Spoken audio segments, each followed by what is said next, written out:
Hey YouTube, this is Team Phantasmal here, coming to you guys with another Force of Will deck profile.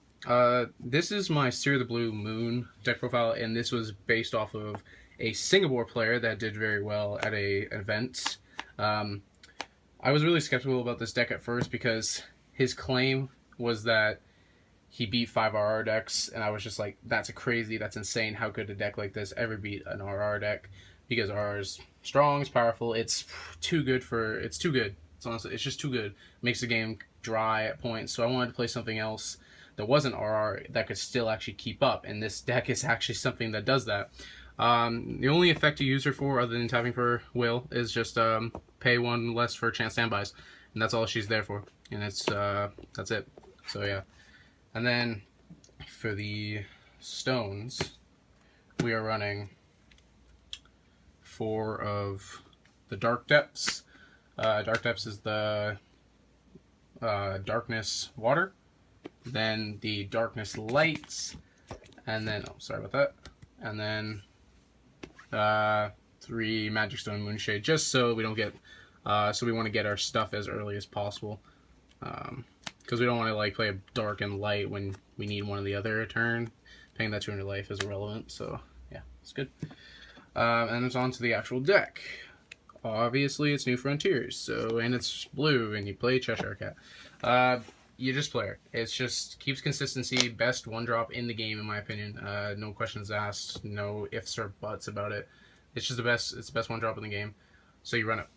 Keeps consistency going. It's very, very good. We got 2 Seth the Arbiter. Seth I like a lot. I think it's a very interesting card. I just love its abilities. Like, your opponent discards cards, you get to draw cards. So Spiral or Scorn, you get to draw 1 or 2 cards. And then it's very, very cool that that interaction happens. And then more importantly, you get to recycle your own resources. If a guy leaves your opponent's field and then goes to grave, and then you get to recycle your own stuff. And I think that's really, really cool, and it works really well in this deck. And then nutty card is Executioner. This card is probably too good for its own. It's too good in this deck. Like, it's just in this deck, it's too good. You just put it down for a 1, and then you're just like, you bring in a guy with 3 or less. Oh, okay, yeah, bye. You're dead. And it's just ridiculous. I don't know what else to say about that card. It's just ridiculous that that thing exists too. It's so good in this deck. And then 4 Celestial Wing Seraph. Wing Seraph is kind of like really, it's like a good like control card, because it just lets you bring out the other card, the other angel pretty much everybody plays for Lucifer. And then those guys just keep your deck alive basically late game, because then you get rid of their stuff while still keeping up board presence and doing damage at the same time. Plus, if you have like 1 each on the field, then you have like that 600. You gain 600 life when you attack, and getting life back is actually really good in this game. Keeps you alive longer. Oh, sorry about that. Oh fuck, sorry about that. Keep hitting the camera. 3 Scorn of Dark Alice. It's just really good for going first, and you're just like get all the information you need out of your opponent, and can plan your plays ahead because you know their hand now. So it's really good. And plus, just negging them 1 is always good. Then we play 3 Soul Hunt. Soul Hunt I like a lot. Don't play it at 4 though; it's just too much. 3 is a really good. It's the right number, I think. But yeah, clear their board, and then usually you would do this when you don't have like a guy on the field. But if you have a Cheshire or something on the field, it's like whatever. Yeah, just goes back in the deck. But usually you do this when you don't have anything on the field, and then you just have to discard a card, and then you have like lots of cards that are still live in grave anyways. A card that I was actually thinking about maybe even trying in this deck is the Izanami from the TMS, like running like 1 or 2 of it, just to see how it would go. But I don't know if it's not really necessary. It's just something cool you could probably throw in here as well. And then next, 2 Spiral of Despair. This and Seth the Arbiter on the field is nuts. Like, it's absolutely insane. What I did one turn, I remember it was like last week at Locals, I had Seth the Arbiter on the field. I got both of these off on the same turn. I drew 4 cards, and he had to discard 4 cards. It was, obviously I won that game just because it's like, what?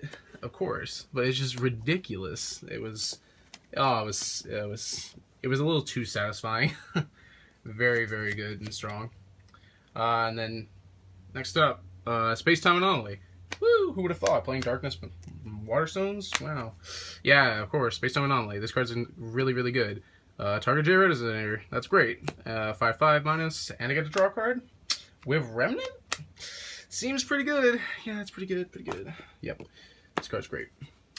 My favorite card, my favorite spell in the whole game, Dream of Juliet. This card has so much versatility. It's insane. I just really, really like this card a lot. Artwork is just fantastic. Oh my god, look at that. So nice. Best play to do with it, basically, is just do it on, obviously, probably if you've been playing this game, you know, use no Celestial Wing Seraph. Comes out, comes back in, effect triggers again, get another Lucifer, clear the board a little bit more, plus you gain board presence from it. So for a 2-drop, it's very respectable. You'll never usually use the draw a card in this, you'll never use the draw card in this deck, because you usually are keeping advantage already with other cards. You draw quite a bit in this deck, so there's really no need to draw, but for the addition and the balancing stuff out to dodge spells and stuff, that's all relevant. But I've never used the drawing one yet. One, Dance of Shadows. This card is very good late game. It also has Remnant as well, so it's live in the graveyard. But yeah, Dance of Shadows is really good. Basically, if you don't know what it does, it says put target Resonator from your graveyard into your field, and then remove it at the end of the turn. So basically what you do is, like, if you need to clear boards, you'll just do it at the end turn, get like a Celestial Wing Seraph back, or whatever you need, and then get it in the field, trigger its effects, and then it gets banished at the field. Plus, then you gain board presence while making your opponent lose board presence. So it's really, really good. Yep. Only one of it, though, in the main deck. And then 4, Sign of the Future. Yeah, it's just for all those decks that just go off and just keep summoning stuff, and you just, like, nah, you can't have more than that. Just get rid of 2 of them. Which is really, really good.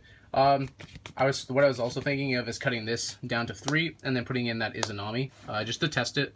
I think 4 is a little excessive. I think 3 would be fine. I think 3 is actually necessary in this deck. 4 seems a little excessive, just from testing. So we'll see. Because I did lose a game. We went into game 3 because I bricked with like too many signs, and they were just kind of dead. So, and then lastly, last card of the main deck, 3, Prison in Lunar Lake. Wow, this card is wow, like absolutely fantastic.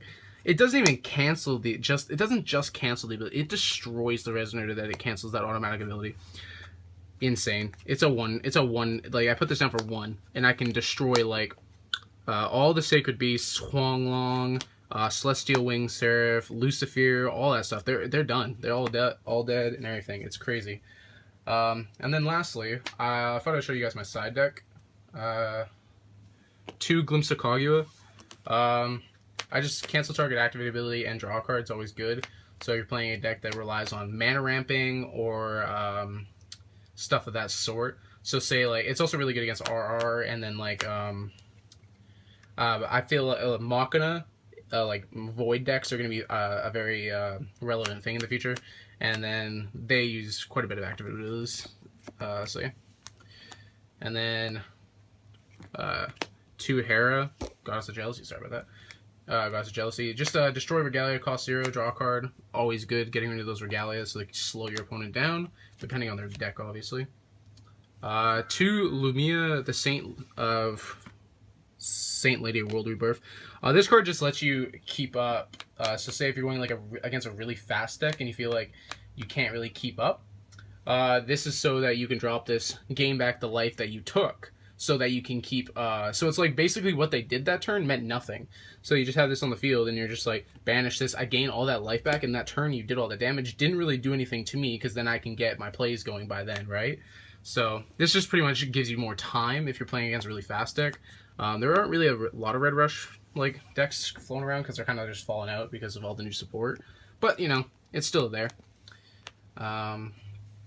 Then 2, Holy Moon of Pure Knights. This is just for those J-Ruler dot decks, which won't exist in like a month or 2.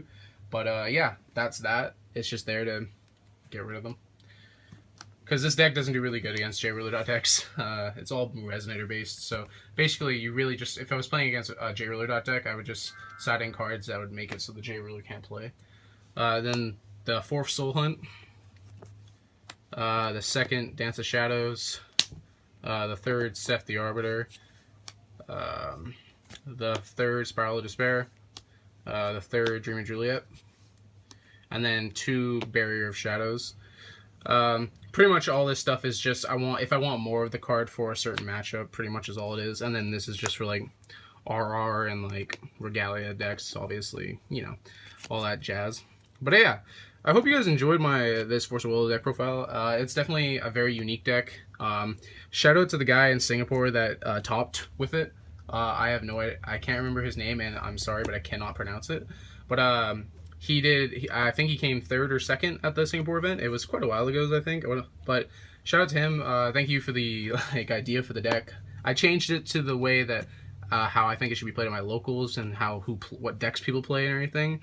So that's it. Our builds are pretty different. But for the event that he was going to, his deck was really nice.